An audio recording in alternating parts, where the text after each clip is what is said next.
Ladies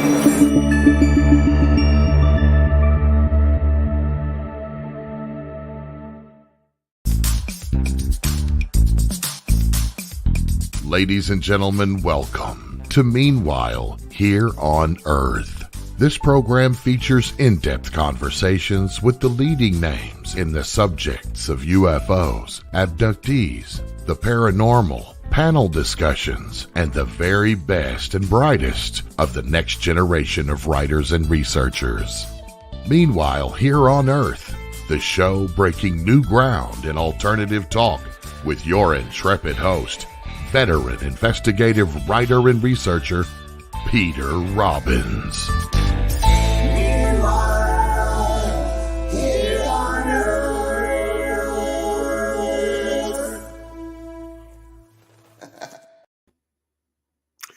Good evening, afternoon, or morning, and welcome back to Meanwhile Here on Earth.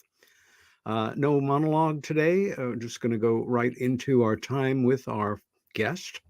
Tom Harley Campbell is the author of the John Burke mystery series.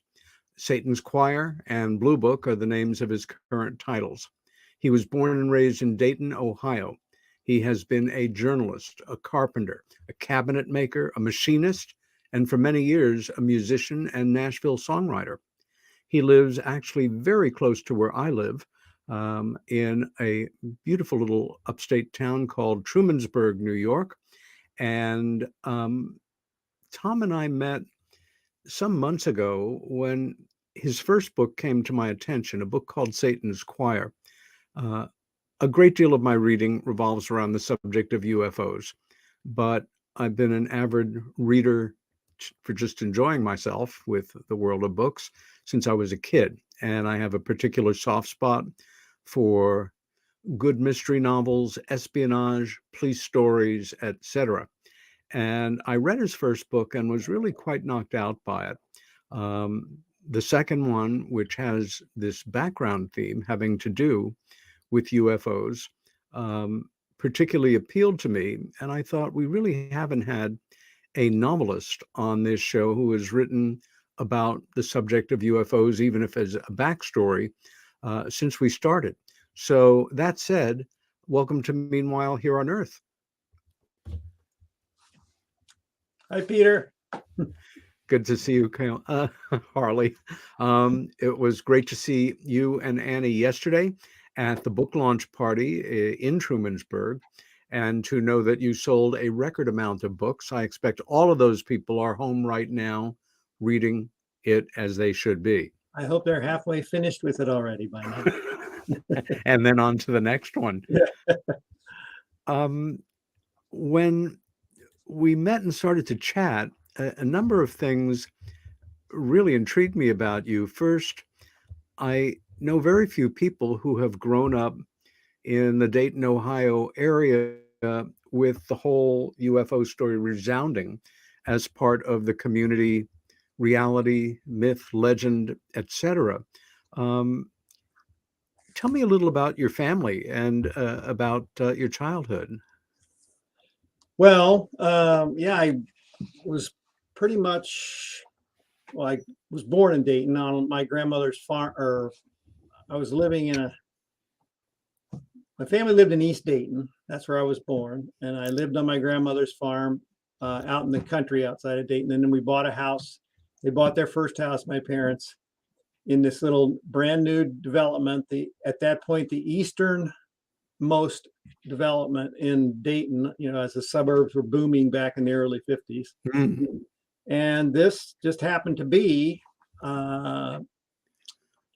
less than a mile and a half from a mile to Wright-Patterson Air Force Base, another half mile into Area B, which is where Project Blue Book was headquartered and where Hangar 18 was, and all that. So I could almost see it from my upstairs window, but it was very, very, very near.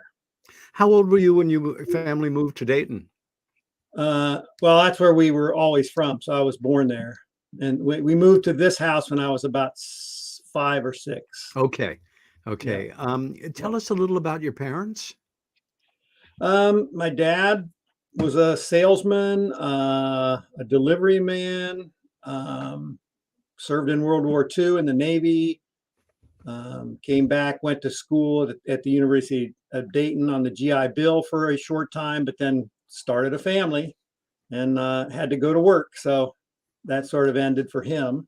And my mother raised 5 kids. And once we were all gone, she sort of went out into the world and ended up actually working at the University of Dayton Oh, as great. a in the development office. Yeah. One of the things that kept me turning the pages in both books was, as a writer, as a fiction writer, which is something I've never done willingly. I am always impressed by character development, and whatever the story is, if the author has developed the characters sufficiently enough and in a way that you can relate to, how they almost become real people in your life that you are rooting for, concerned with. It's very childlike, and it's something I think we strive for in our work, to get readers, whether it's fiction or nonfiction, to just lay down all of their considerations and follow the story and hopefully enjoy it. The John Burke character, who in your first book, Satan's Choir, is a soon to retire head of homicide for the Dayton police, and in the second one comes out of retirement to follow up this extraordinary lead on a cold case that takes us into the narrative. Who is John Burke? Where did he come from? How did you put the pieces together to make this very fully formed, humanly imperfect, thoughtful, decent, hardworking cop? Well, I think he is a combination of a lot of people in my life, including there parts of him are me. Many parts of him are my father.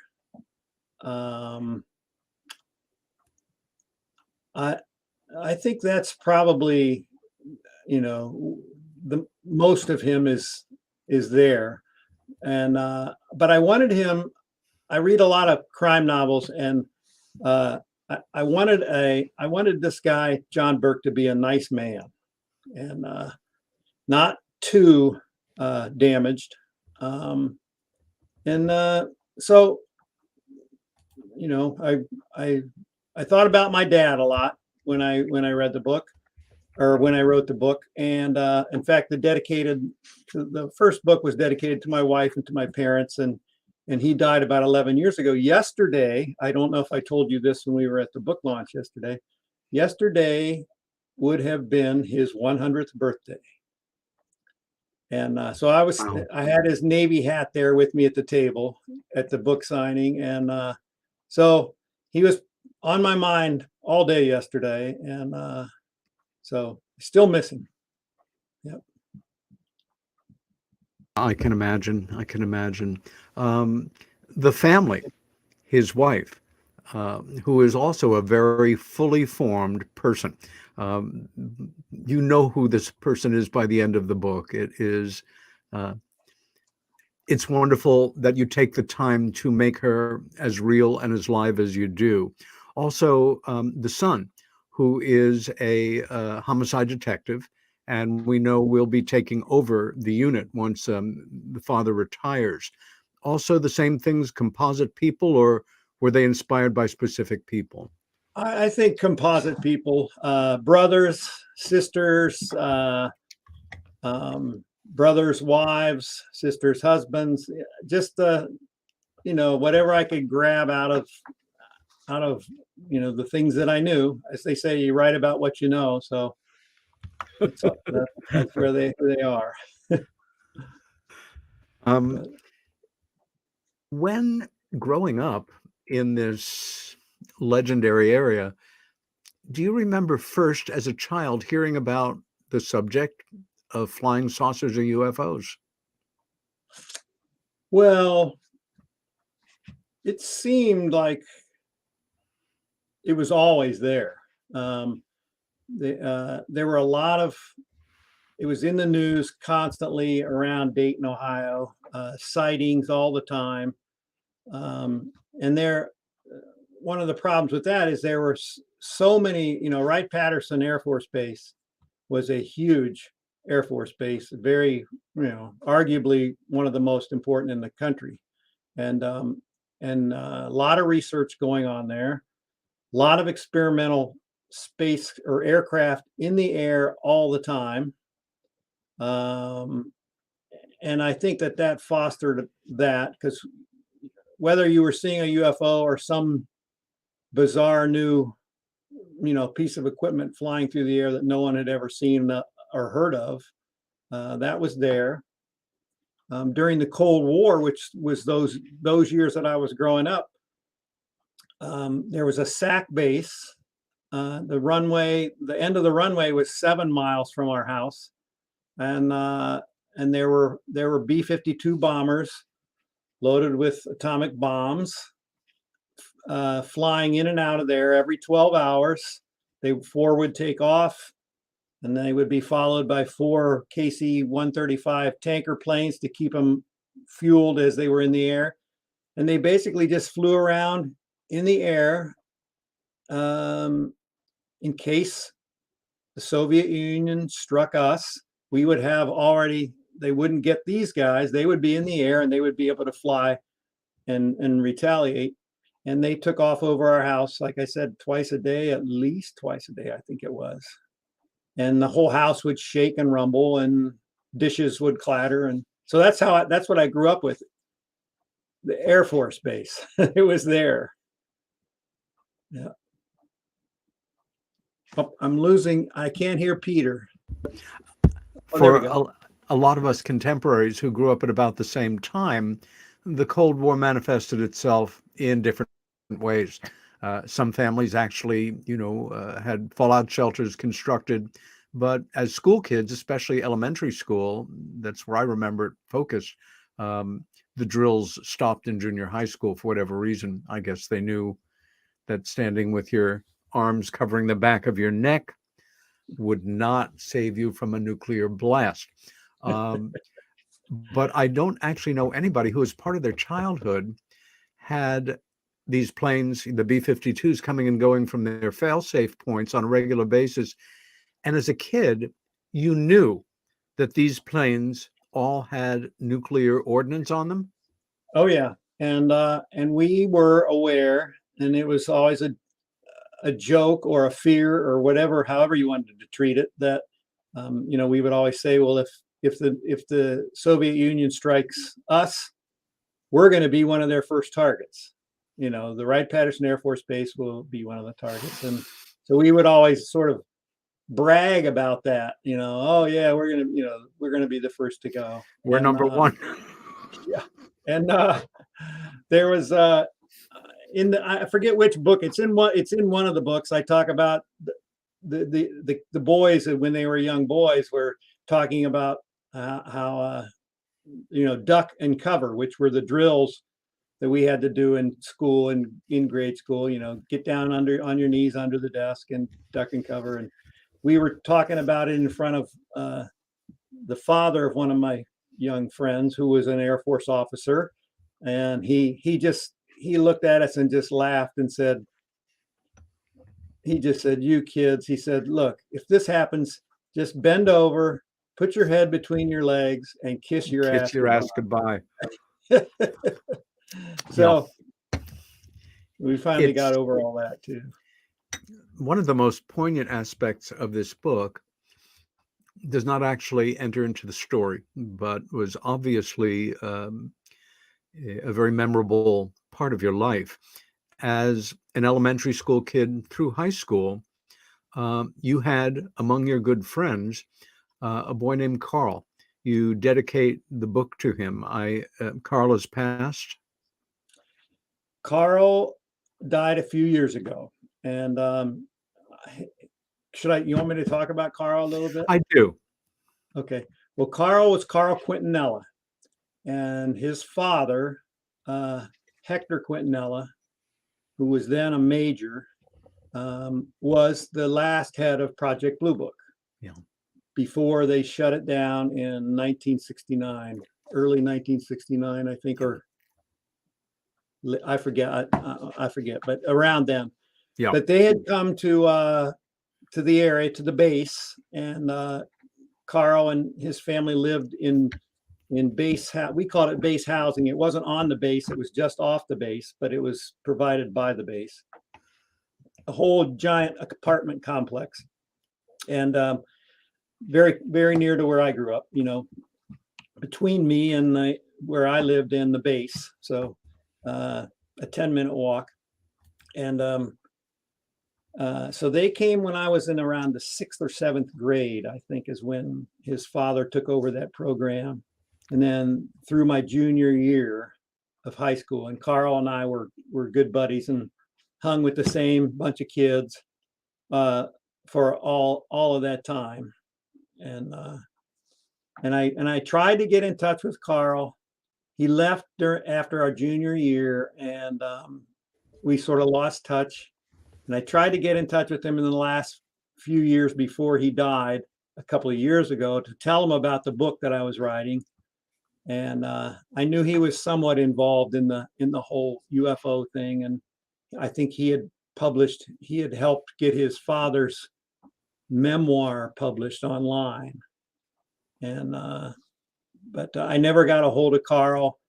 A lot of dead ends with phone numbers and addresses. And I think he became a bit of a loner toward the end of his life. And so I'm very sad about that. I wish I could have talked to him. I am in touch with his sister, with one of his sisters who still lives in West Ohio. And she's reading the book.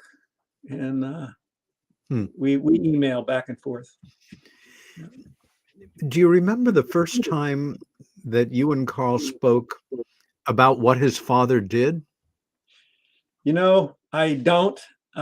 We all knew that that's what his father did, but I don't think we paid a whole lot of attention to it as kids. I've talked about I think I've talked to you.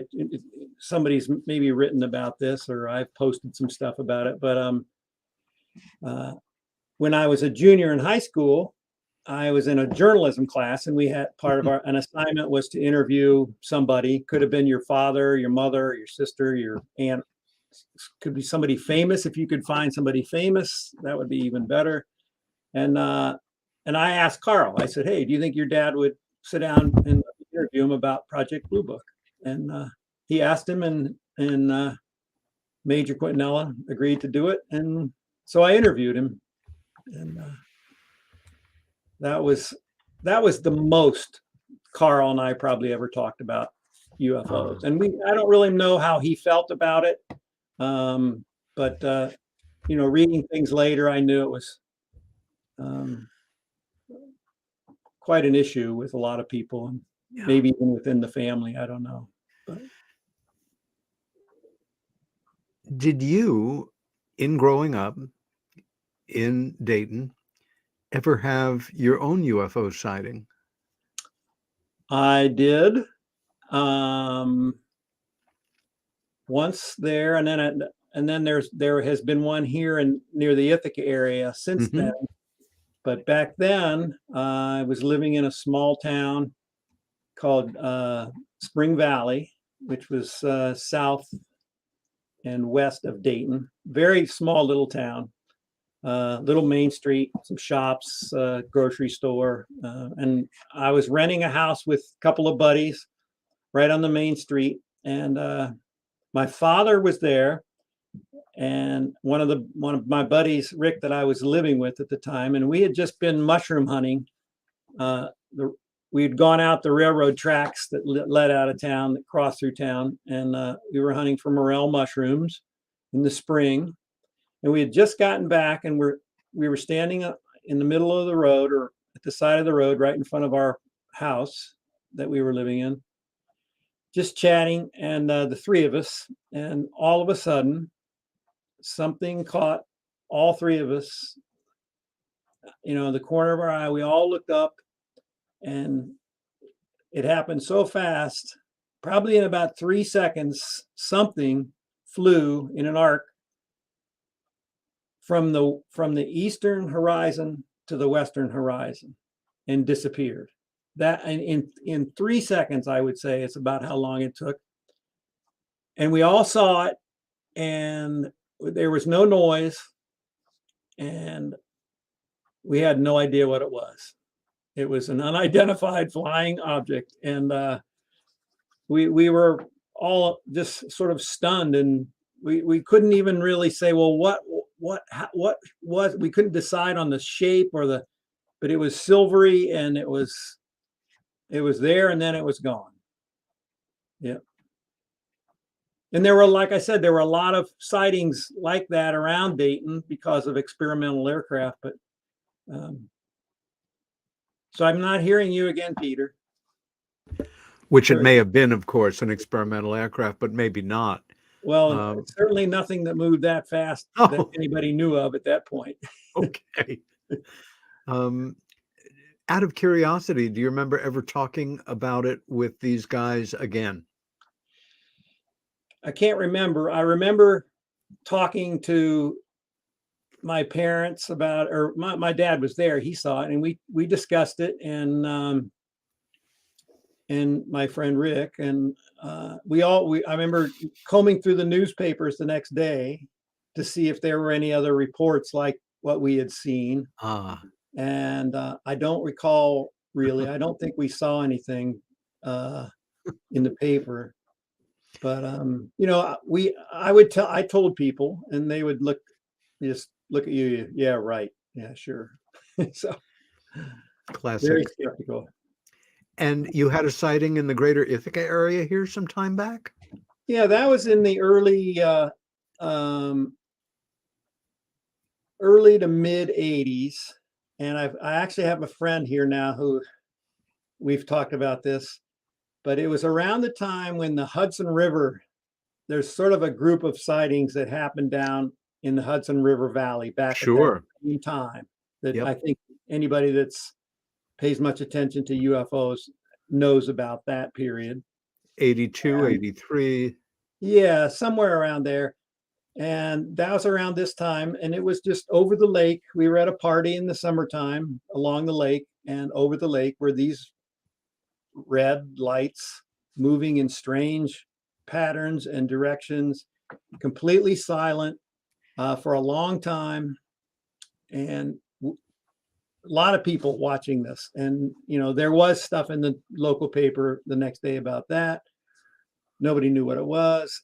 But now I have a friend here who is a pilot, and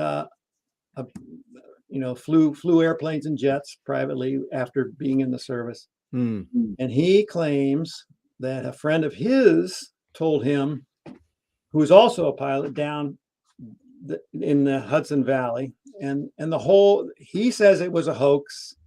A bunch of private pilots like himself in small airplanes, small fixed wing airplanes, got together and flew up at night and had the lights and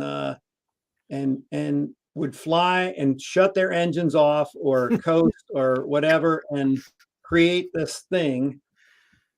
And he said this person told him that they came up and they did it over Ithaca one night.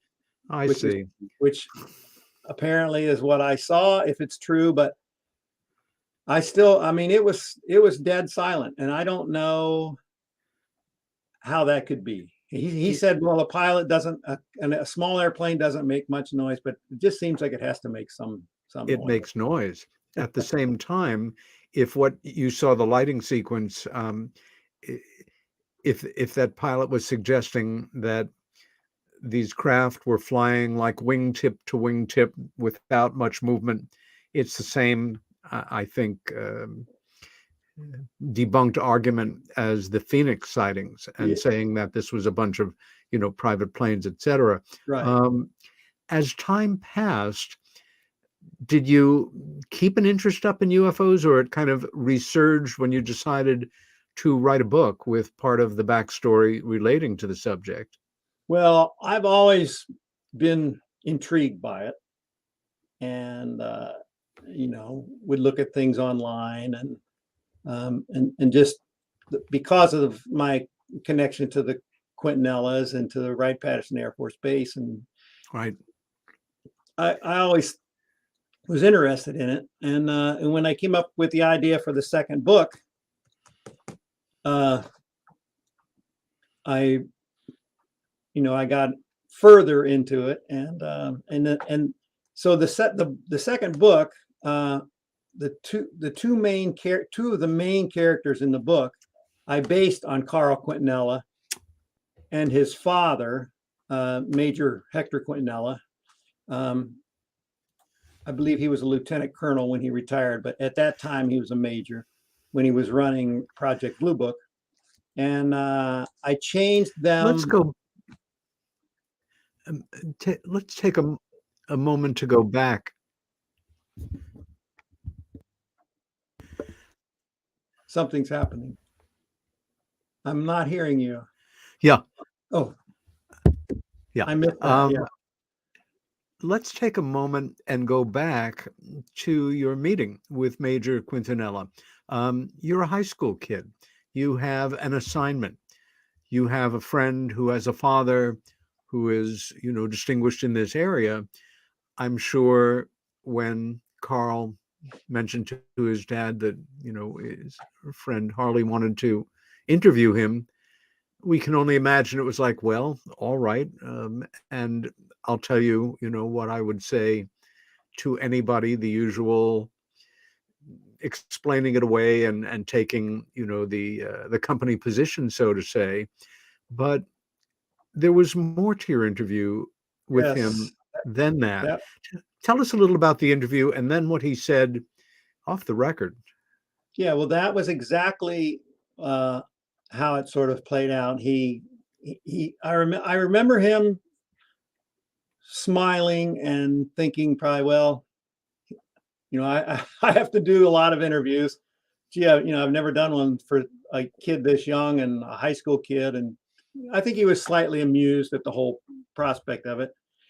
But I asked him a lot of questions about Blue Book, and as you said, he told me the same thing, that he fed the press and whoever else he had to talk to about it, and debunked a lot of things, and I busily was writing down notes, and then when we finished, I asked him. I said, Major Quintanilla, off the record, I'm not going to write this down. I'm not going to say anything about it. I would like to know what you really personally think about UFOs and whether they exist. Bravo. And he said, Tom, back then I was known as Tom mostly. He said, Tom, this is a vast, vast universe. And I think it would be extremely arrogant of us to think that we are the only intelligent life in this vast universe. Good for him, and good for you for asking that question. Yeah, I've always carried that with me, and I believe it. He believed it, and I believe it. In my world of being so in contact with so many people who are dedicating a good part of their lives to addressing this compelling mystery, I don't think I know anyone who ever met with Major Quintanilla. So way to go. Well, it was just a lucky thing. I want to show our viewers the cover to your book. I think it's extremely powerful. And in the interest of full honest disclosure, an alien skull does not actually enter into the story. It is the book cover. But what does enter into the story is more than enough. You do something. There is a mention in the book when they're talking, when the professor and John Burke are talking, and he's telling him about what he has really found out from the anyway, from these notes that that were out there, that Right. there were a lot of not just bodies found at Roswell. Roswell, but other crash sites, and that other remains had been found throughout, skeletal remains that were older than people knew where they came from or whatever. So it does mention a skeletal remain of a UFO. Fair enough.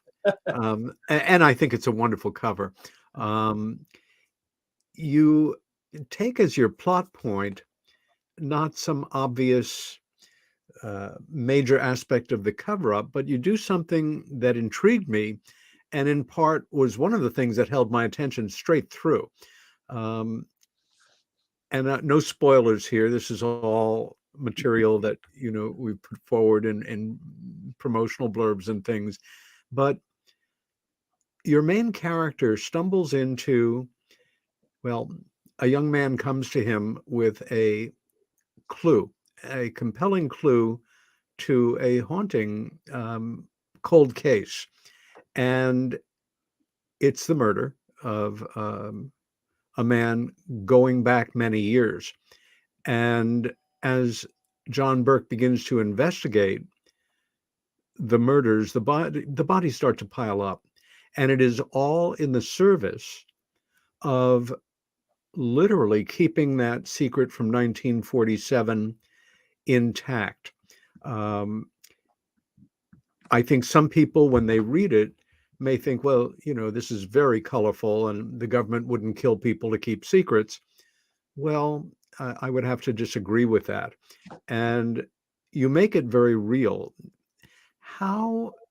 Because in both stories, in both books, we enter the Dayton Police Department, the homicide division.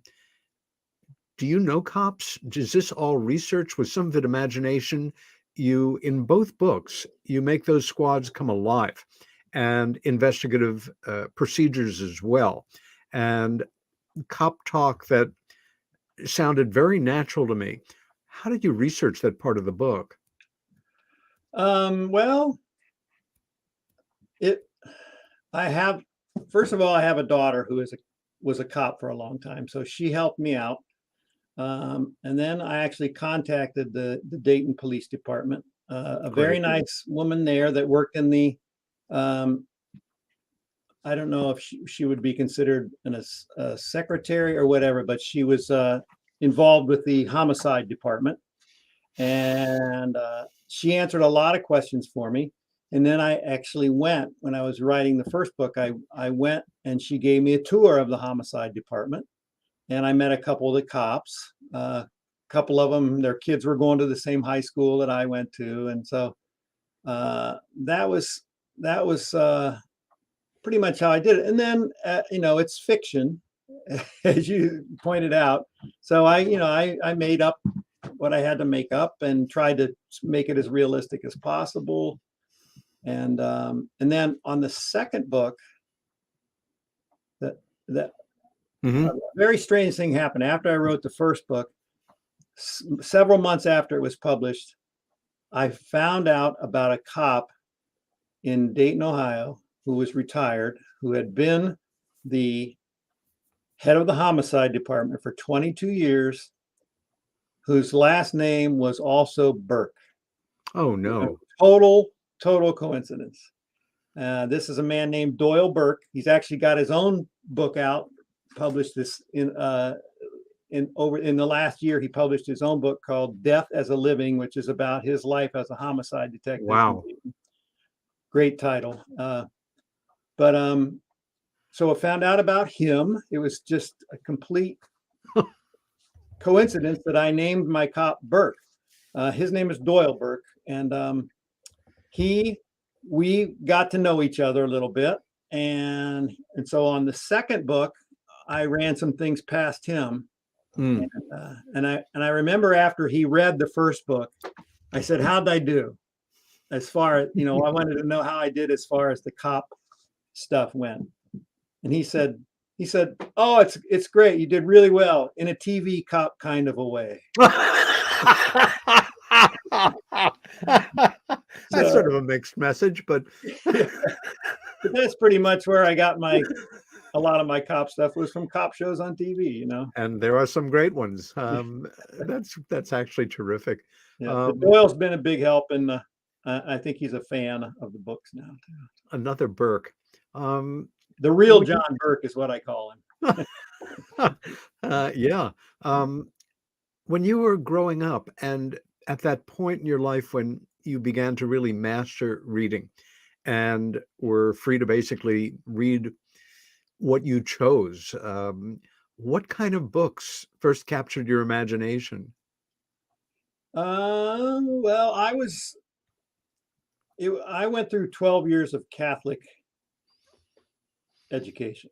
Mm-hmm. And so we were encouraged to, read the classics,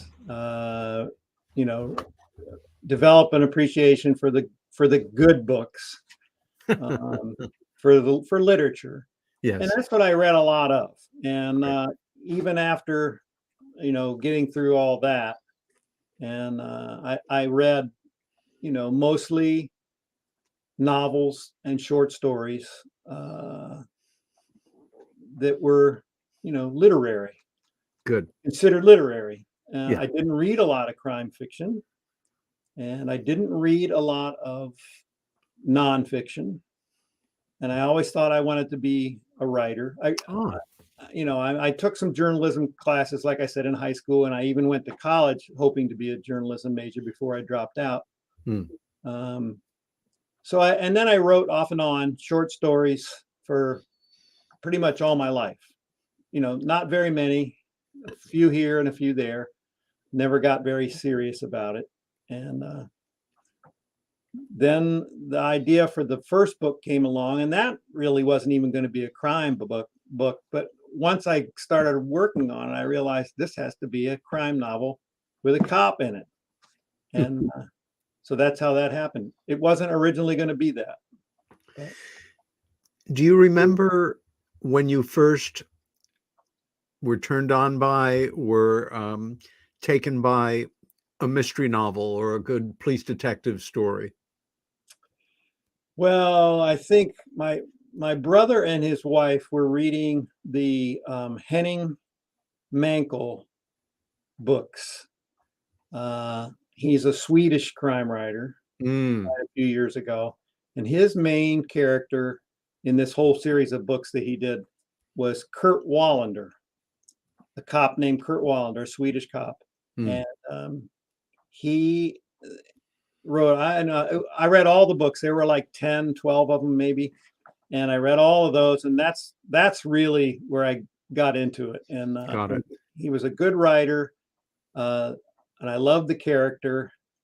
And, those shows were made into, I think the BBC, I think they were made into a Swedish television series as well as a BBC series.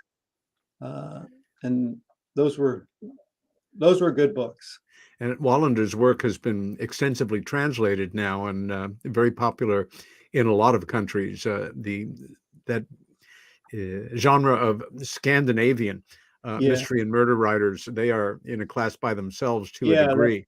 There's a bunch of them now too. So, which brings me to another question, which is, when I was first introduced to you as a writer, it was in your first novel, Satan's Choir, and it has nothing to do, of course, with UFOs, but in some ways, I thought it was a more challenging, gutsy, problematic, difficult, complex subject to approach, and to do it as even-handedly as possible, especially because it is a dark, sad story. It's been in the news for years.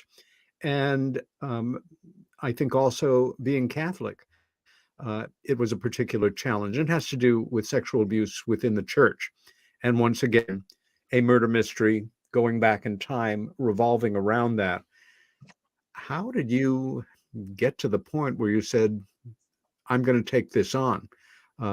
Because you do it in a way that at no point did I feel you were being unfair or inappropriate or making excuses or creating blame where there was none. It's a very human story and a very powerful one, and it stresses out our characters to the max, John Burke included. How did you decide to make this the subject of your first novel? Well, that was, again, as I said, I didn't plan it to be a police procedural or a mystery like that. Well, it was going to be a mystery. That was the idea. It was going to be a mystery. And the idea was going to be where these young boys, 7th, 8th graders, who are abused, were going to somehow get back at this priest who was abusing them. Yeah. And I thought a lot about the Stand By Me. Yes. Remember that movie? Yes. Where all the boys, they find the body and they go through this whole they sort of grow up from what has happened to them with this whole situation.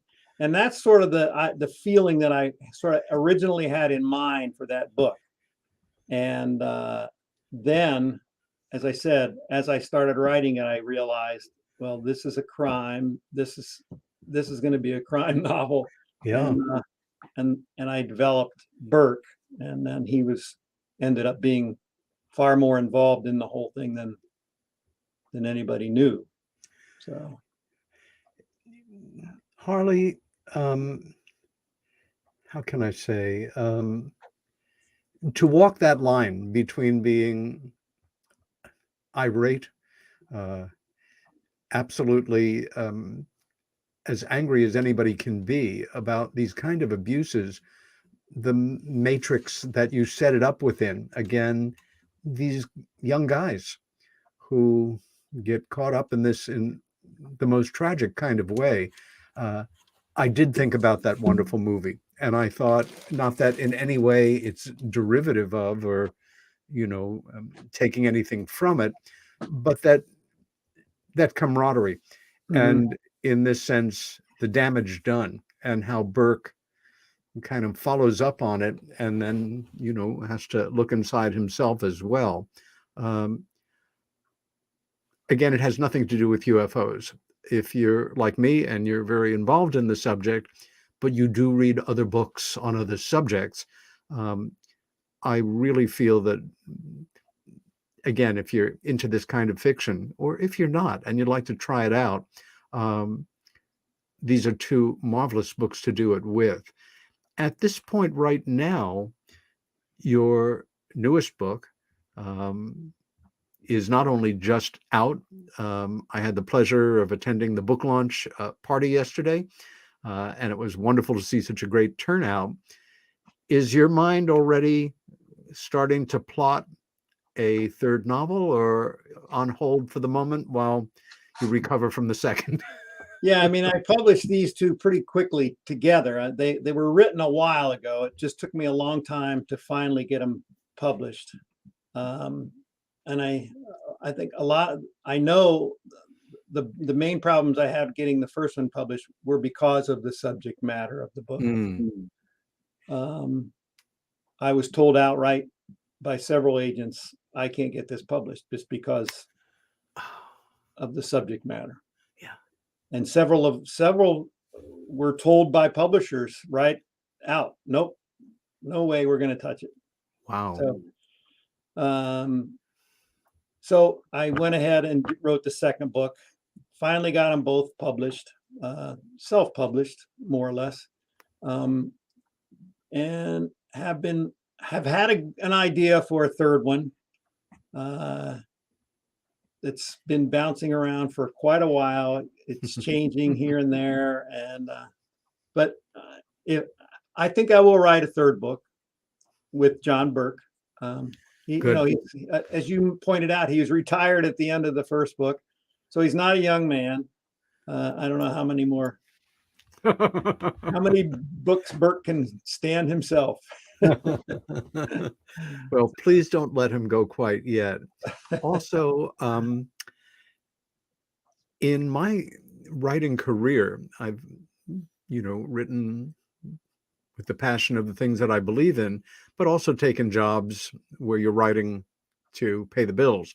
Back in the day, when I began to do some commercial work right at the end of the video era, uh, I had a job writing box copy where you have an opportunity, well, you have a mandate of, say, 150 words that will tell a potential buyer everything that they want to know, that you want them to know about this terrific movie or documentary, uh, making it come alive, the specifics on it.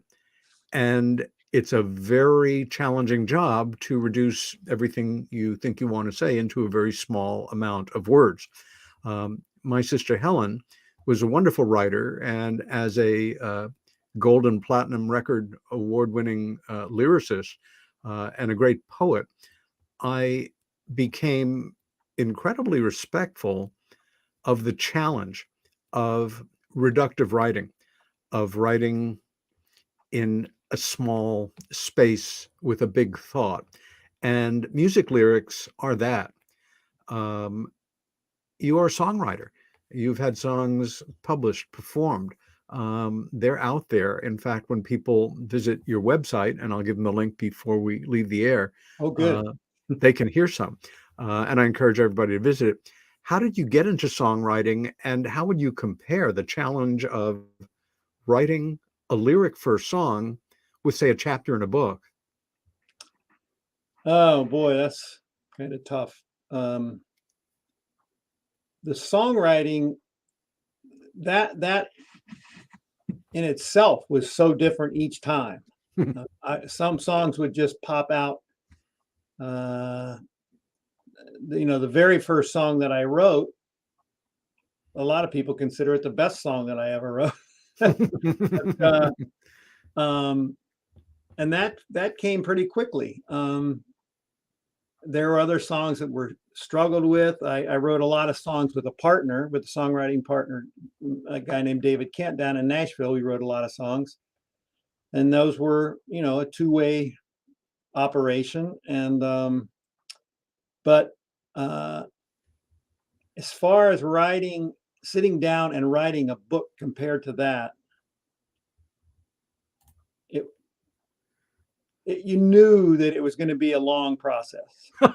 You're going to write a book, it's going to take a while. When you sit down to write a song, you want to get the song done. You don't want to spend 6 months, a year working on a song. You get it down and you work on it quickly, and you try to get somebody to cut the song. And so it's pretty different. And I enjoyed writing songs, but I think I enjoy writing fiction more. The pace is better for me. As a novelist, we all draw from our backgrounds and things around us to create the worlds that we do.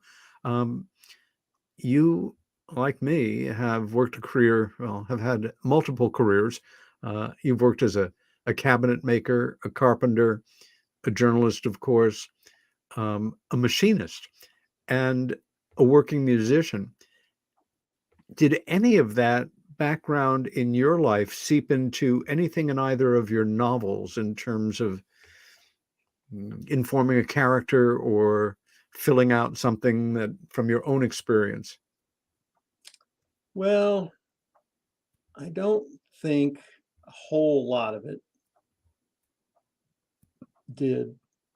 Burke certainly, as you find out eventually in the first book and some more, he loved music.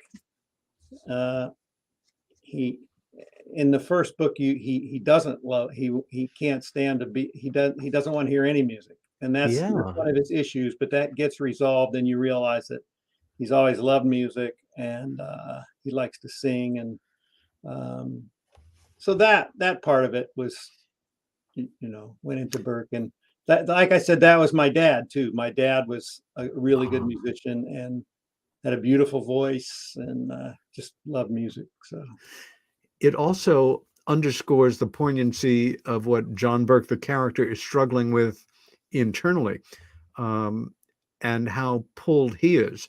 Ultimately, he does something a lot of characters often don't, which is face these issues that have affected his personality in ways that have hurt his marriage, made him not a happy person. And it's hardly what I would call, a very happy, fairy tale kind of ending. But there's wonderful resolve in the first book that brings us into the second. Also, I thought you had an extra challenge. You're now an author of an unrelated book, and you wanted to make a standalone book that you could read without having read the first book. And you make references very discreetly at certain points to the first book, but never in a way that goes off balance or gives things too much away, just enough, I would hope, that people will, after they finish Blue Book, want to read Satan's Choir. Was that in your thinking to engineer that kind of in a way? Well, actually, I have to thank my brother and his wife, another brother, my brother Harry and his wife Nancy. They read the what I thought was going to be the last draft of the second book, and they point, because in the spots where it's referenced back to Burke's first story, to the first book, and to his issues, they thought that I overdid those, and gave away too much about the first book, and made it seem like, oh, I need to read that first book first, just what you were saying. And so I didn't remove.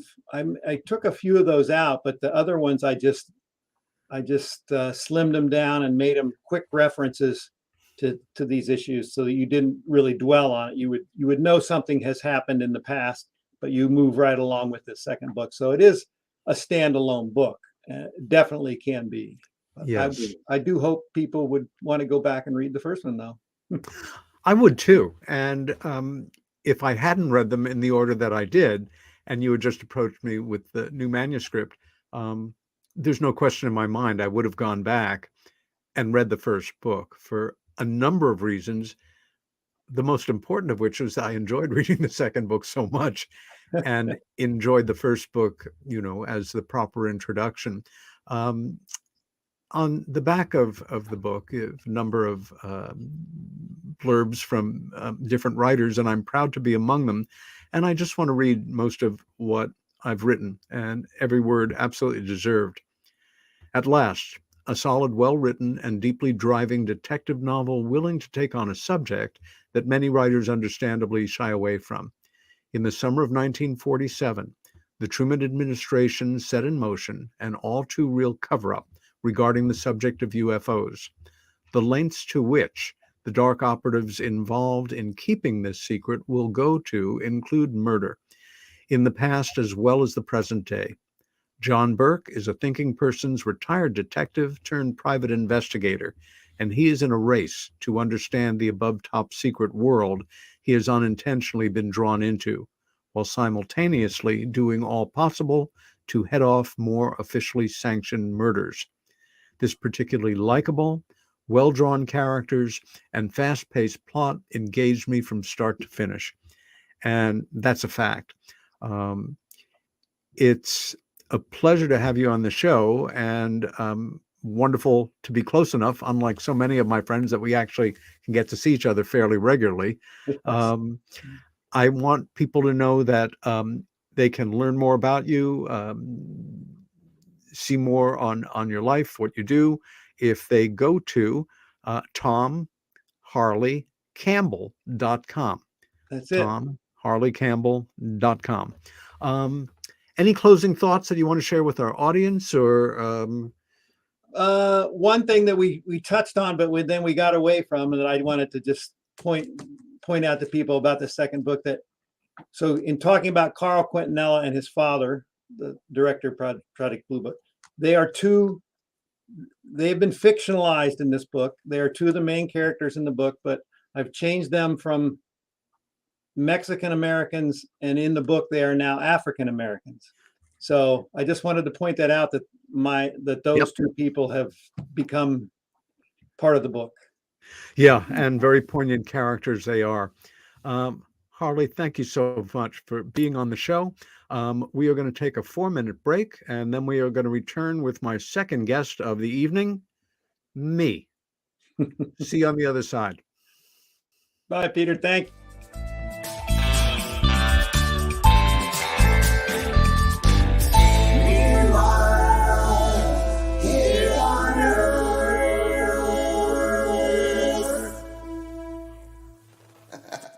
Hey members, the new KGRA DB app is now available on iOS and Android devices.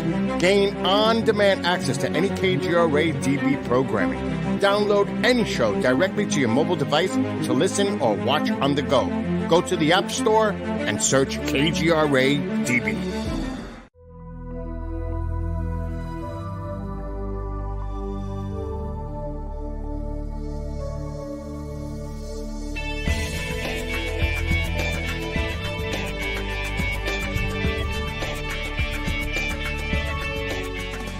Are we alone in the universe? The most important question facing humanity is on the verge of being settled once and for all. The Mutual UFO Network has been at the forefront of this journey for nearly 50 years. Our members worldwide are dedicated to the research, documentation, and awareness that will shape the future of humanity. Won't you join us?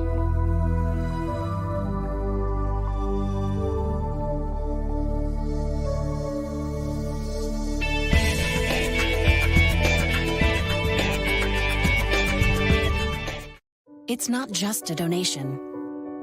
It's a warm blanket. It's a bottle of clean water. It's a roof and a bed. It's knowing someone cares.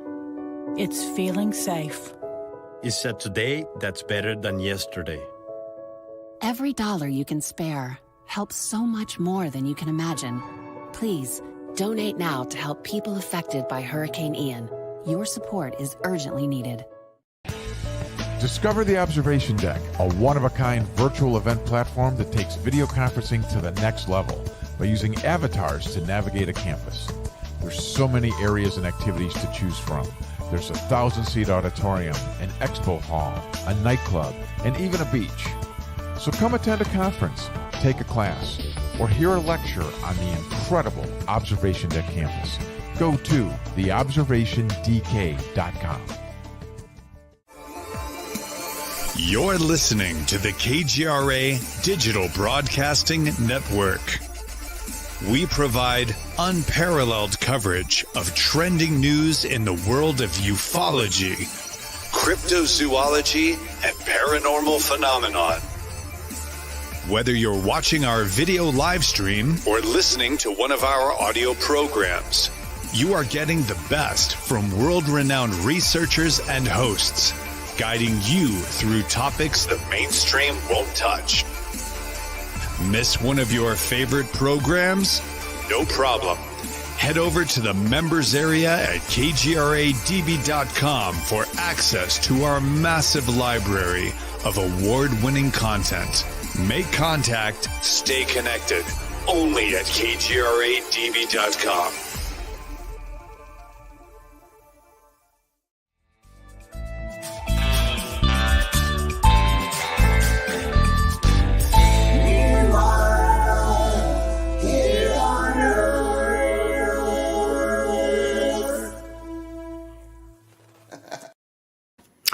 And welcome back to Meanwhile Here on Earth with me, your host, Peter Robbins. If you're enjoying this show and other shows on KGRA, consider subscribing. All you need to do is go to their website, kgradb.com. That's KGRA for digitalbroadcasting.com. Go to the subscription area, and if you use my first name, Peter, as your subscription code, whether you subscribe for a month or a year, you will get a full 30% off. So, about a month ago, I did something that I haven't done on this show, which was invite myself to be the guest for 2 hours and told some stories. I was not sure how it would go because 2 hours is a lot of time.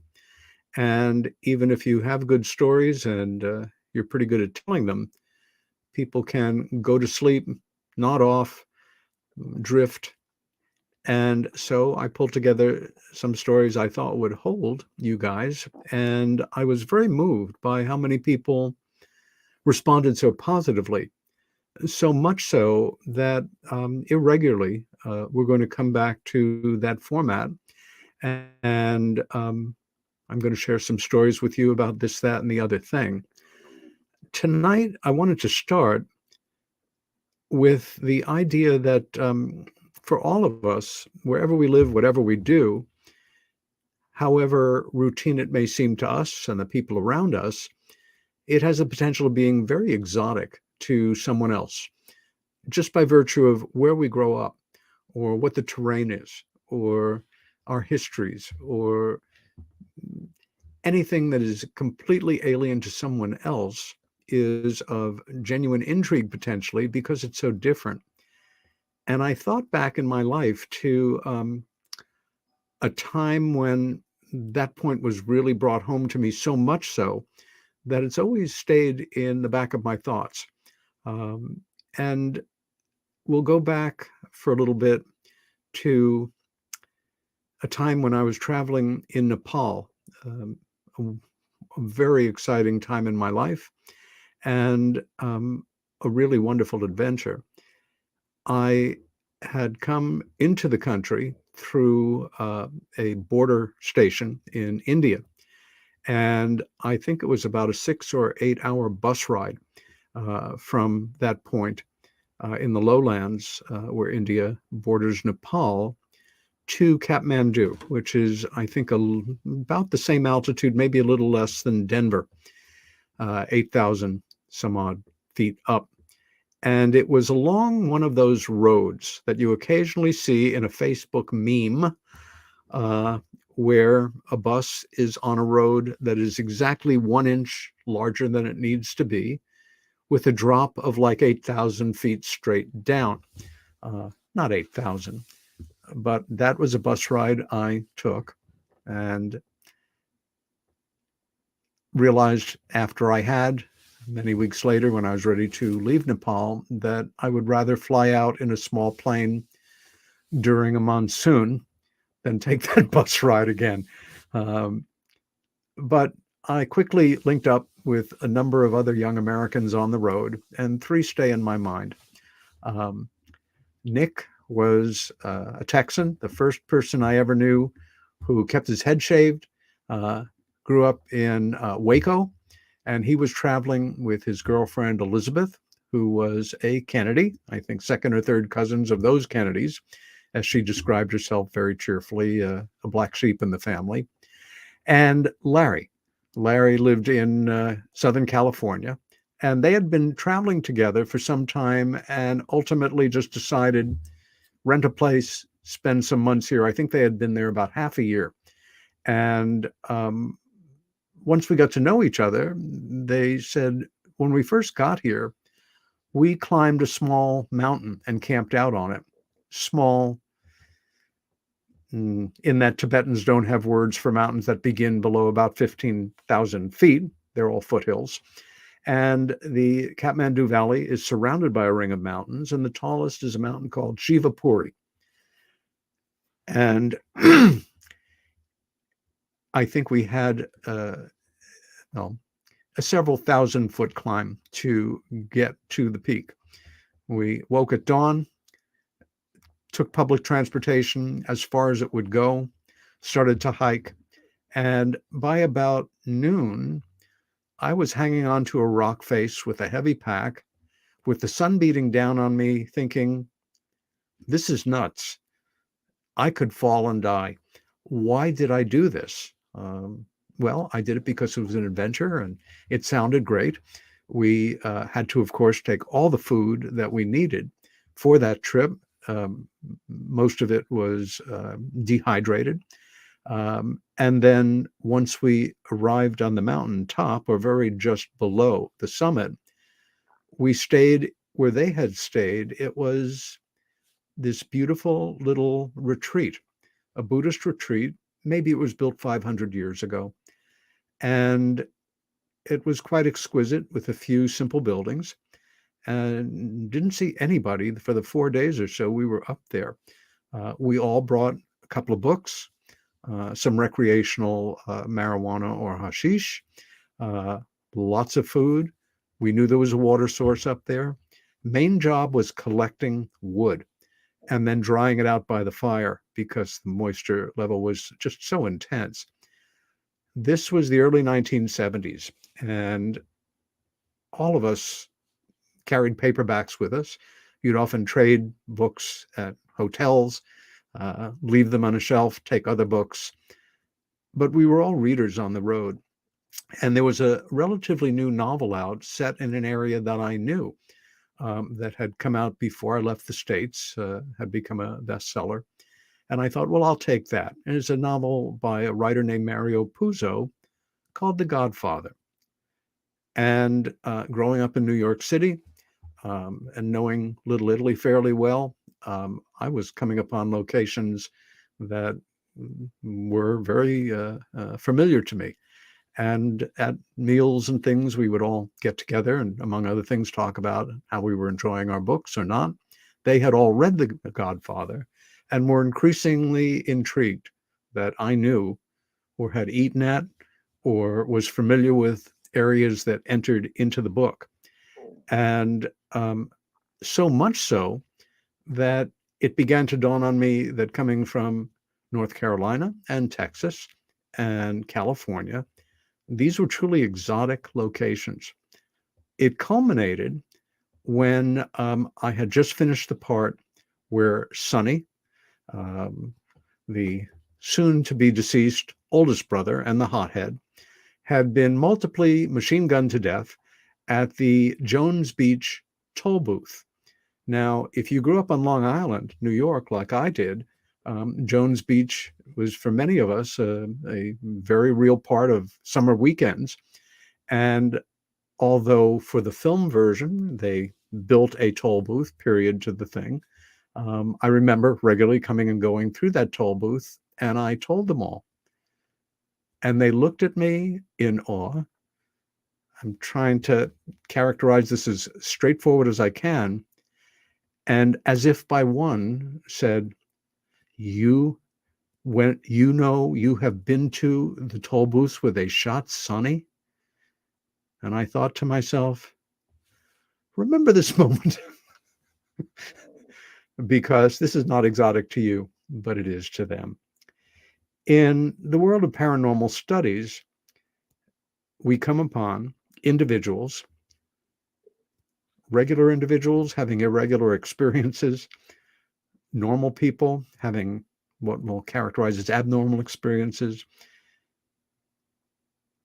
to the extreme.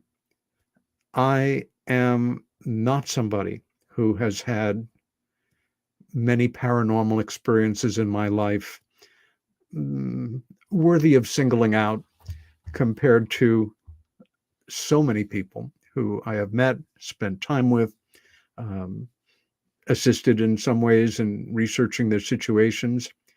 But I've had a few, and they've been memorable. And I wanted to share one of them with you tonight, with the understanding that although this happened more than 40 years ago, I still don't understand it.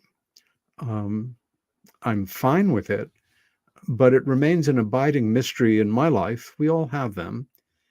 And maybe just a gentle tap on the shoulder sometimes that there is so much more to what we'll lovingly call reality than often trips along in front of our, conscious eyes and ears and senses.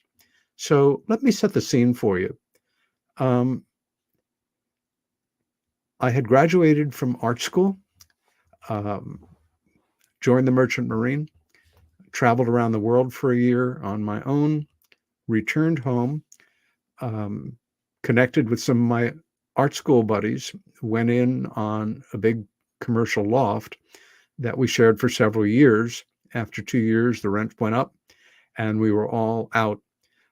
This was at such a different time in the world, in our lives, in the history of New York City. There's a district in Lower Manhattan called Soho. It's an acronym for South of Canal Street. It's 10 square blocks. It's a historic landmark designated area. It contains the largest concentration of what we call cast iron facade buildings in the world. Cast iron buildings came out of Civil War technology, and they allowed factories to literally cast and manufacture components for the fronts of buildings that could be bolted into place literally and give a facade of a simple white or a simple configuration, or Greek in terms of the columns and the details.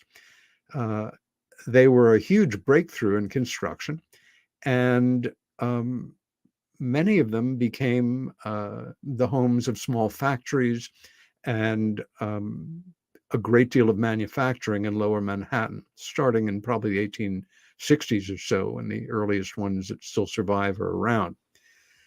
I was teaching painting one night a week at my alma mater, the School of Visual Arts, in the School of Continuing Education, which I loved. I was not quite yet teaching first, second, third grade art at the terrific St. Anne's School in Brooklyn Heights. That would come in a year or two. But my main income then, like a lot of young artists, was in some aspect of construction. The fact is that Soho, if you visit New York, is now a very manicured, upscale, alternate neighborhood characterized by extraordinarily grand interiors, lofts that may be 25, sometimes 3,500 square feet, the size of a large house, that people, in many cases, were fortunate enough to pick up when they were modestly priced, renovate the hell out of them, and these things have appreciated markedly. For years, I worked as part of different building crews in going into these spaces, most of which were abandoned factory spaces, and gutting them, and then, in my case, doing wallboard and framing carpentry, and working around the flooring people, the electric guys, the plumbers, the floor finishers, the people that ultimately spray painted the hell out of everything. I really loved my life. I was following my dream. I was a young artist. I had my own loft in East Chinatown with a great view of the Trade Center and the Manhattan Bridge. I thought of myself as a kind of a blue-collar intellectual. I was very much a part of the art scene downtown, and I thought I was well-read. Free time was spent often, in, I was going to say the bars, but Soho, until the building boom started in 1971 or so, a little earlier, maybe late 60s, had one drinking establishment in 10 square blocks. It had been there since 1908 or something. And in 1971, the first tavern, bar, since the turn of the century opened. Again, this was not a residential area when it was built. It was anything but. And it was called Ken and John's Broome Street Bar. Some years later, Ken bought John out, but to the best of my knowledge, if you're on West Broadway, at the southeast corner of Broome Street and West Broadway is Ken's Broome Street Bar. I had finished up day's work on whatever loft I was working on, and rather than head east and head home to my loft in Chinatown, I decided to have a beer at the bar. And I'm walking. If you are a New Yorker, these places will hopefully evoke pictures. If you're not, it doesn't matter. I'm walking west on Broome Street and about 2 blocks from the bar on the same side of the street, so I can't see it, but I can't miss the fact that a very large limousine is pulling away, and it's gone. A few short minutes later, I walk into the bar, and the atmosphere is absolutely electric. There is a buzz in the place that was almost was electric, and I picked up very quickly on what was causing it. Again, this is the mid-70s. It's a different period of time, popular culture. Mick Jagger himself, yes, that is right, had been in the bar, had a drink with a friend or two, and left. And if you were there, well, you had a story forever. My old friend Jim was behind the bar, bartender, a great guy, a really gentle soul who I would never want to be on the wrong side of, the kind of person that you wanted in a bar if something went wrong, and when things were going right, perfect patter, a great barman, and a good man. It was pretty busy, and the 2 rooms, the back room had regular seating. The front room was mostly little round cafe tables. And I walked in, and there was one that was open, 3 tables from the door, plate glass door. And I sit down. I don't remember whether I ordered a beer or went up to the bar and got one from Jim, but I then go back to my seat, and I'm facing the door, and I hear some commotion at the bar, and I turn around, and I see there is a guy who is inebriated, who is starting to get loud, and Jimmy is doing his best to just keep him discreet, but he just gets louder and more obnoxious. And at a certain point, he is walked out of the bar. It's funny, I haven't told this story in a long time, and I'm just feeling what I felt again that night. He is weaving and bobbing. He's not there in the eyes. This man is drunk with a capital D. I see him look at me and other people through the plate glass door, and then walk around to the West Broadway side of the bar, which is all plate glass windows. And I look at him, and he's looking in, and he's in another place. And I start to get concerned, anxious. I have only had this happen to me once in my life, so I have nothing to compare it to what I'm about to describe to you. But I just kind of went into my thoughts, my imagination, I went someplace inside myself, and I just played this out in my mind. And what I saw in my mind was, after just regarding everybody in the bar through the window, he walked slowly back to the doorway that I'm facing, separated by 3 cafe tables. I'm at the 3rd. And he backs up, and he runs at the plate glass door and smashes through it. Of course, everything changes in a moment. He falls forward, bleeding, onto the back of the person whose back is to him at the first cafe table. That person falls into the table, and that table starts to go over onto the person behind it, who backs up into the person behind them, and their table starts to go over toward me. And as I see the table go over, in my imagination, my mind, my thoughts, I pick up my beer, I lift it as my table falls, and I'm back in the room thinking, what was that about? Now I'm feeling really tense. And everybody in the bar is again in another place. They've just had a look at Mick Jagger. And there's camaraderie and laughter and just excitement of a brush with fame. I'm not in a good place. I don't really like the way I'm feeling. This is very anxiety provoking. And I kind of get my bearings again. And there's this inebriated man standing at the plate glass window at the side of the bar, looking in and things. And I can't take my eyes off him now. And I watch as he slowly, again, reeling a bit, walks to the front of the building and looks in the plate glass window again, and then starts to walk back. And I think, no, I am now absolutely on the edge of my seat. And I watch him as he backs up. And that's how drunk he was.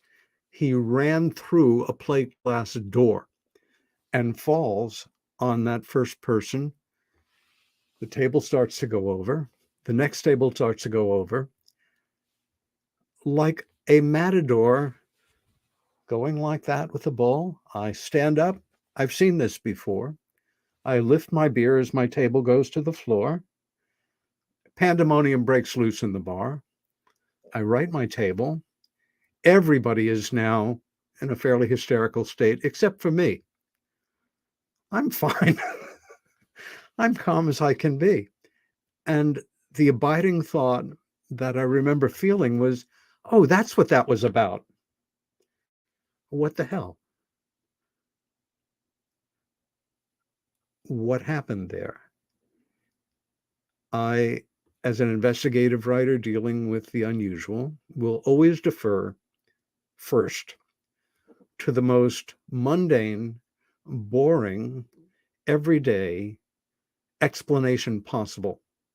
Look at it from as many angles as possible. If there's nothing that I can deduce from it, I will take one step up to the second most exotic. Well, there was no place to go here. I was able to, was it a coincidence? I guess that's possible. Not probable, but possible. Then again, last week, somebody won $2 billion in the lottery. I always remember stuff like that in terms of the odds. I think before it went to 2 billion, it was, you are more likely, 300 times more likely to get hit by lightning. Remember that next time you buy your next big lottery ticket. It's disheartening. Deja vu, yes, very possibly. I was not into the subject of UFOs at this point, not at all. I had read some Edgar Cayce. I was fascinated by ancient mysteries, the possibility of reincarnation, some esoteric subjects. But this, to this day, I still don't really know what to make of it. And I'm okay with it. It was, for me, a reminder that the universe is not only stranger than we imagine, it's stranger than we can imagine. And at the same time, there's organization to it, or the forces that be have a sense of humor and occasionally like to keep us on our feet. In the world of coincidence, we've all had them. And I've had some doozies. Again, 40 odd years ago, I was aspiring to be a writer. And back then it was all print.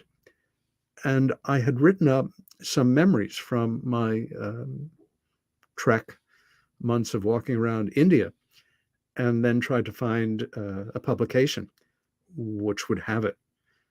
And ultimately, it was actually a magazine that I have a copy of here, long defunct. called Ancient Astronauts.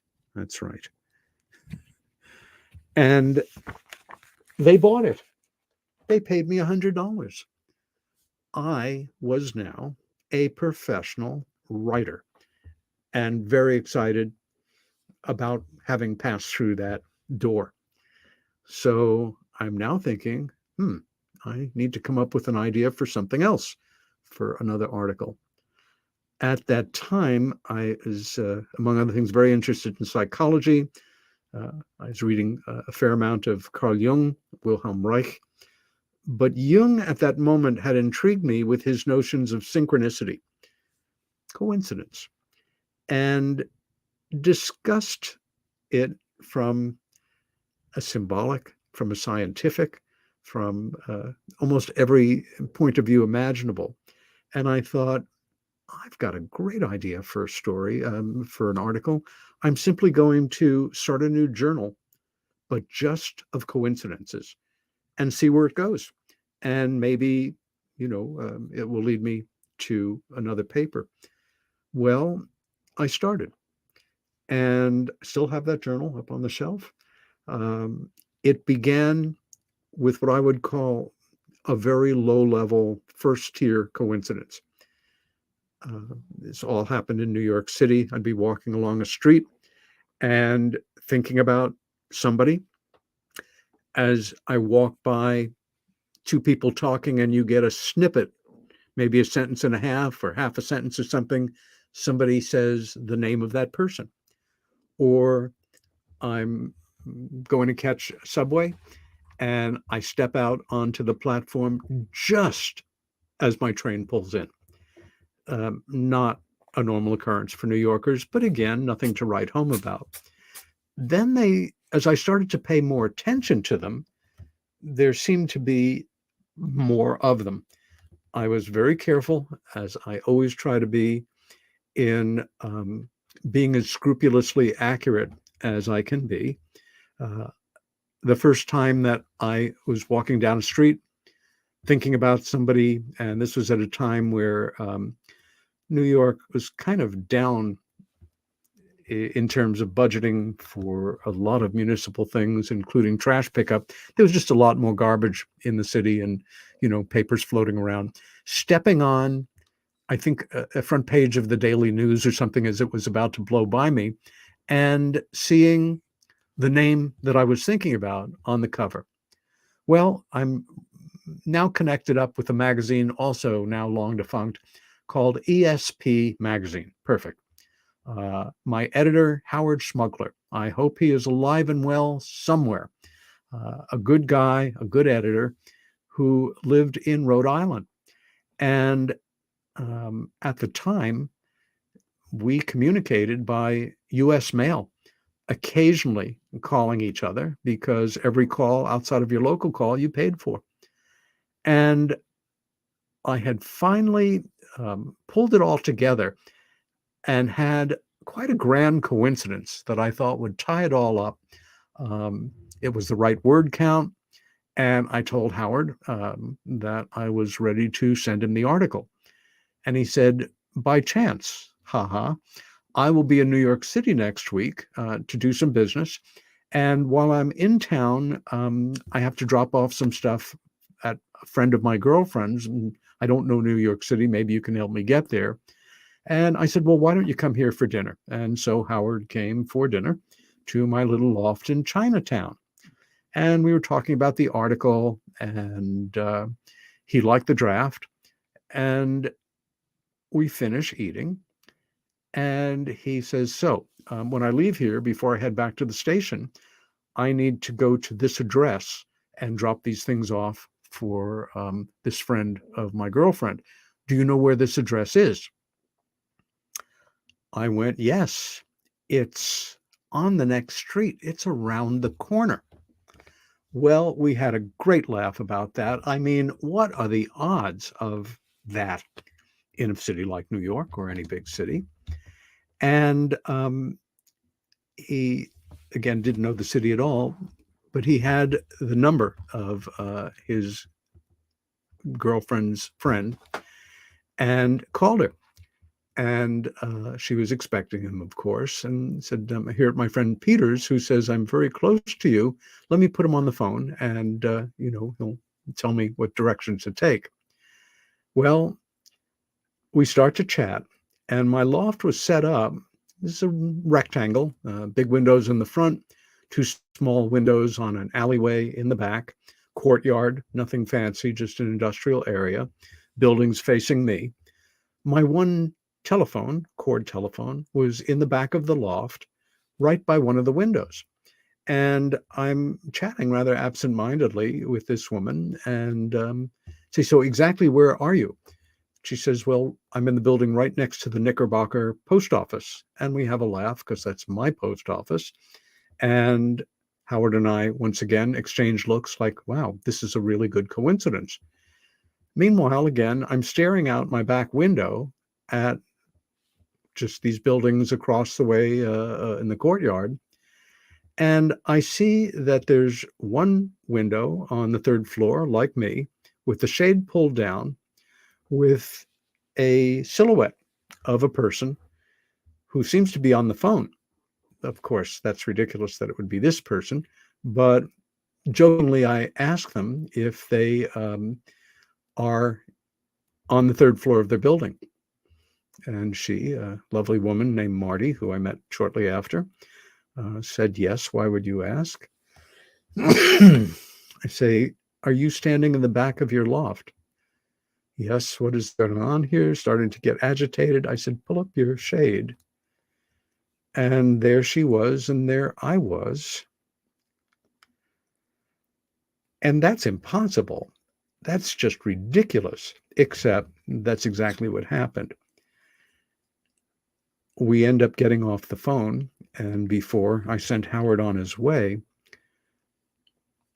I said, I'm going to write this up. This is going to be the new ending to the article. This is amazing.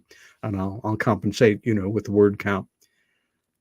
He was really shaken up, so much so that after I submitted this absolutely true, untouched, over-the-top coincidence to him, he really surprised me by cutting it from the article. And I called him, and I was disappointed and a bit miffed about it. I said, why did you do that? He said, look, you know it's real. I know it's real. Nobody in the world is going to believe this. It's just beyond the odds. And so it was.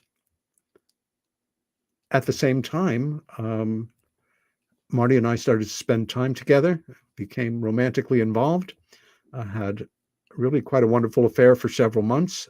She, I knew, followed a very Buddhist path, but after some months decided that she was going to live in a ashram in upstate New York, and also take a pledge of celibacy, at least for the time being, to follow her path. I hope I had nothing to do with that decision. But again, your logical mind says, what are the odds? And your rational self says, hell if I know. A noteworthy coincidence at that level of the game, I also experienced on the road, and very briefly. I was somewhere in very rural Iran on the Great Salt Desert, coming back basically from India, part of the way that I had gone there. And my bus had stopped for 10 or 15 minutes. And in that time, another bus pulled in very briefly. A lot of folks who were on the bus got off, some just for a stretch, other ones back on. And 2 basically white guys like me in their early 20s, Americans, could tell immediately by their look, got off, and we started to chat. their bus was only there for 5 minutes or so. Mine was there for a bit longer. And very quickly get into who are we and what are we doing and where are we coming from, where are we going. They are heading to India. I am on my way back, so didn't have too much time to share stories with them, but wish them good luck. And then the question came, where are you from? New York. New York? Where in New York? Now,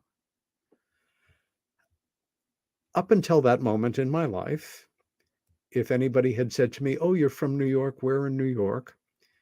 Expecting that I was going to know somebody that they knew in New York, which for most people means the greater 5 boroughs of New York City, for some, New York State, which is big, would be slim. And when that first question came, I remember, why are we even going to go through this? But I said, New York City. New York City. Did you grow up there? No. I grew up in a more rural area. Where did you grow up? Well, on Long Island. Now they're looking at each other. Long Island, where on Long Island? Nassau County. Nassau County, where in Nassau County? I think it was about there that I remained civil, but I started to think, this is just silly. And I'm a little irritated that they're even pushing this because it's going nowhere. And, you know, maybe they're just having a bit of a laugh at my expense. Said, okay, a small village called Rockville Center. Rockville Center? Yeah. What street? Come on. Harvard Avenue. Now I can see they are absolutely shocked, amazed, quite lit up, and say, what number Harvard Avenue? I, on the other extreme, are bored to the point of almost being pissed off. And I said, 216 Harvard Avenue. And they said, 216? You must know Murray Krugman. I said, yeah, it's only since he was about 5 years old. And what? Oh, he was our roommate at Boston University or college in Boston. Oh, the bus is leaving. Got to get going. Bye. Well, Murray Krugman, who I did know all through childhood, went on to become a very well-known and respected producer in the world of pop music. He was one of the original producers of the Blue Oyster Cult, great heavy metal band. And what was that about? What were the odds of that happening? It really rattled my cage, so to say, in a way that I still wonder. It's different than the event at the Broome Street Bar. It's different than what happened to me at my loft with Howard and Marty. But I know after all the years I've been working in paranormal and UFO-related research, some years ago, I absolutely came to the understanding, and very comfortable with it, that I knew finally how little I actually knew that I could take to court, that I could prove, that I could get beyond wondering about to a degree. And was that okay with me? Is it okay to not have the answers to these questions? Well, I think so, very much to a great degree. I will repeat part of a story that I told a month ago because it bears repeating in the same spirit. I was in Moscow. I had decided to see some of the Soviet Union before returning home after a year's traveling abroad. And it was very difficult, especially for a single individual, to enter the Soviet Union if they were American. You had to be on a tour, carefully watched. But I literally showed up at the Soviet embassy one afternoon in Kabul, Afghanistan, and talked my way in. I paid in advance for my train from the Iranian border through farm country in the Soviet Union, 4 days or so to Moscow, several days there. A flight. I had only taken 2 flights in my life up until then, from Moscow to Leningrad. And it was at my hotel in Moscow that on the first night, having dinner, I observed 2 Chinese women who I simply assumed were Chinese in the dining room, seated further away, and just made a mental note. I thought they were both very attractive. The next morning at breakfast, they came in, and my first sense was these 2 have been out partying all night. They're sat at the next table, so I could see that their makeup was a little off, kind of circles under their eyes a bit, but chatting away. And I realized immediately these were not Chinese women. They were speaking a dialect of English that I associated with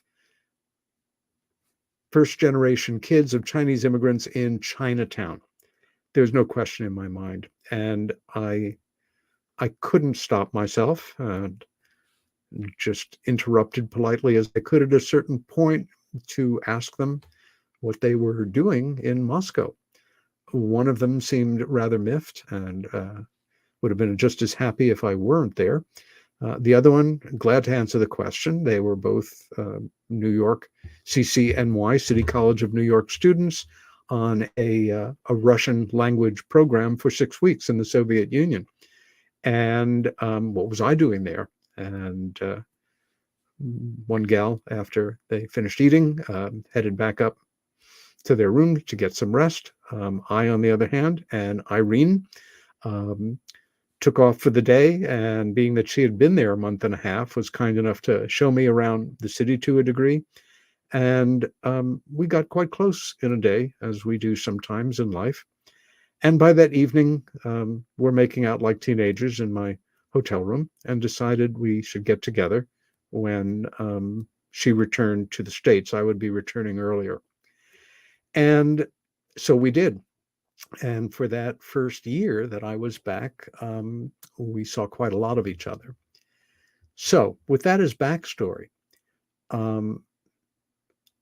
one evening we were on the phone talking, and as people do when they're dating, questions can revolve around very complex subjects like, what are you doing? What are you wearing? Etc., and so forth. And being a scintillating conversationalist, I asked her what she was doing. And she, as she said later, thought she was going to stymie me on this and just stop me cold. She said, I'm sewing my obi. Now, unaware that I had some connections to Japanese culture and knew what an obi was. It is actually the large ceremonial cloth roll in the back of a formal kimono outfit. But I did have the presence of mind to say, knowing I'd never get to say it again in my life, what's a nice Chinese girl like you doing sewing an obi? And we had a bit of a laugh, and she said, you know what an obi is? I said, yes. I asked her what she was doing with obi and kimono. And she said, I study kabuki dancing. Uh-huh.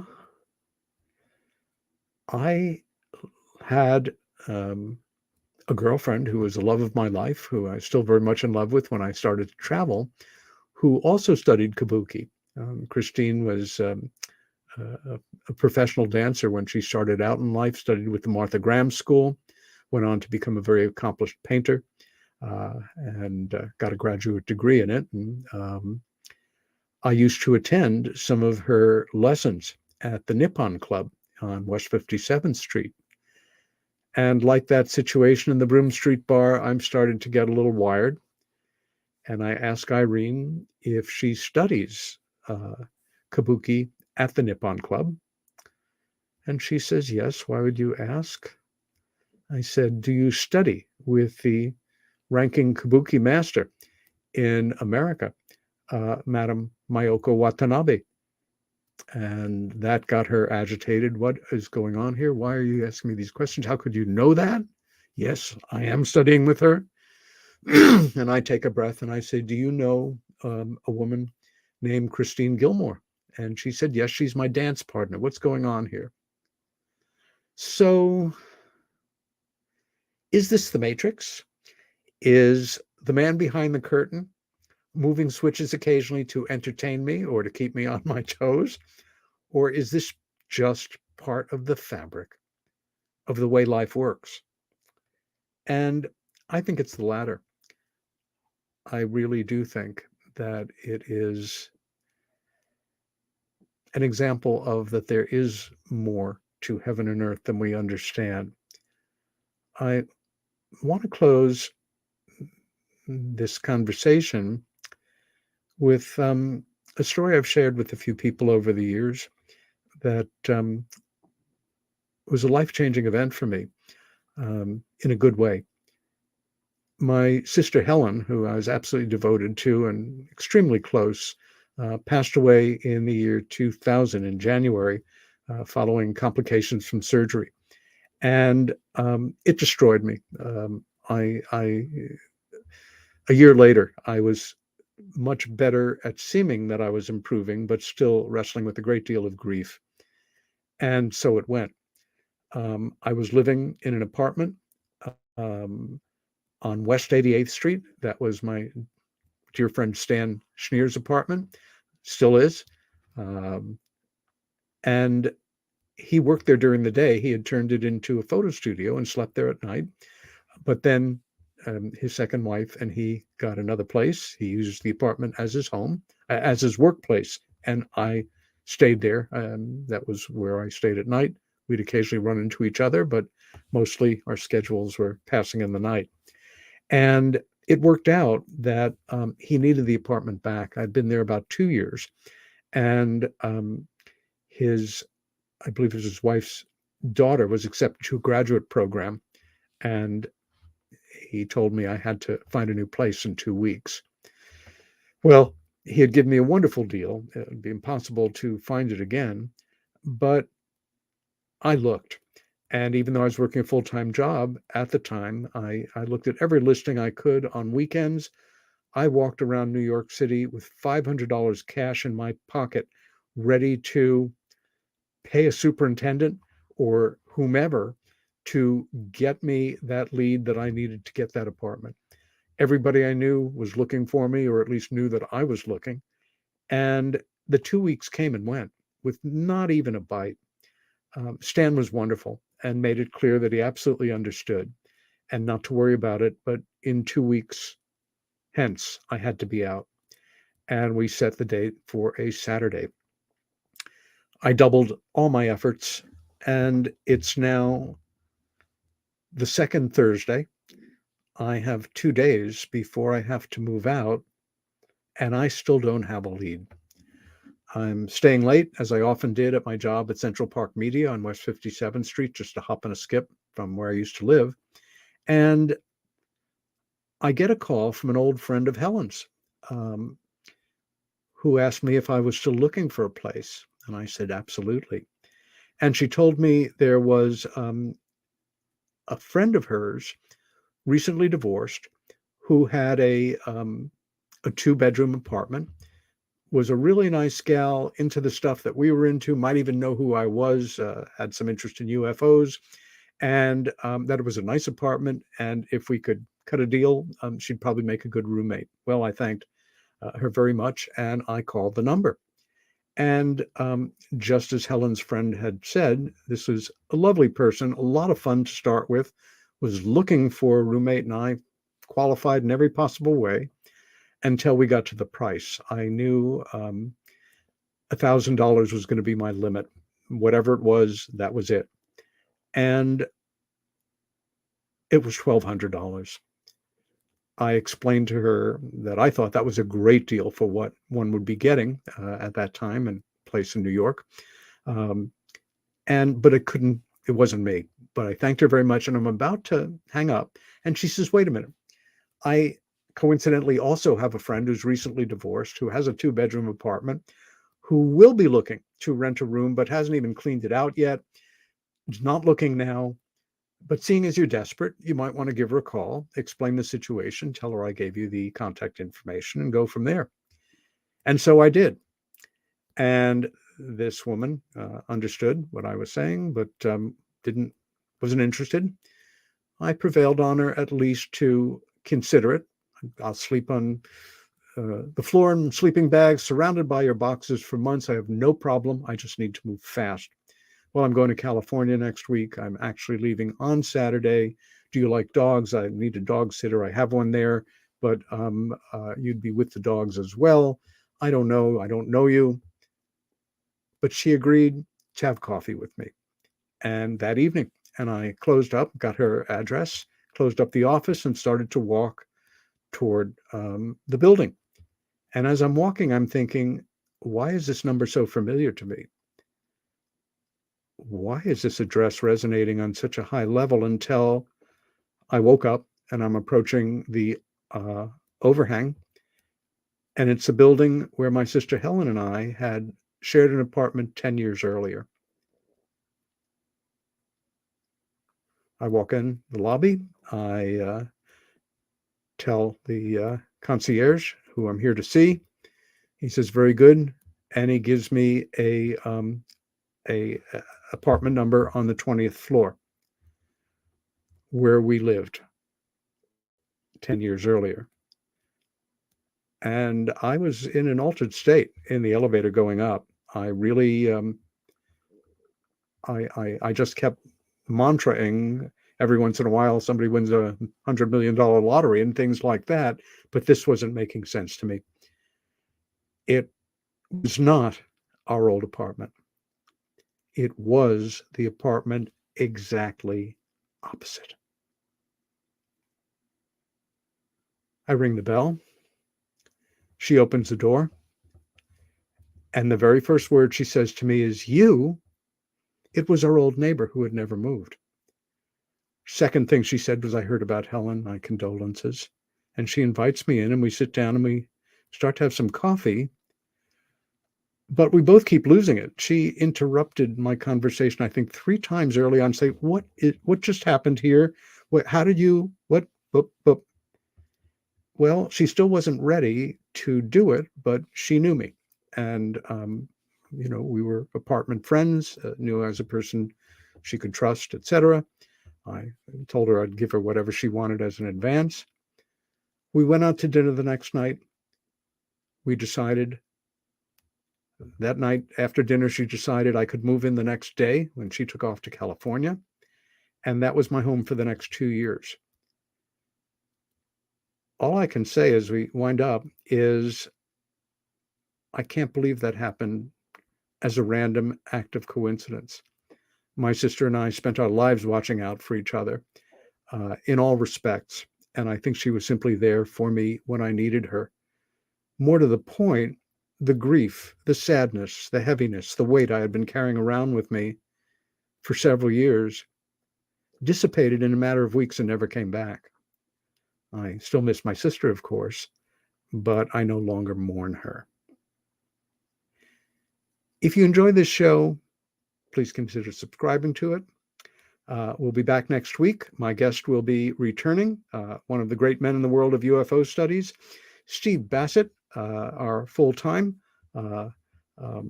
lobbyist against UFO secrecy, director of Paradigm Research Group. Stay well, stand up for what you believe in, and be kind to each other. See you next week.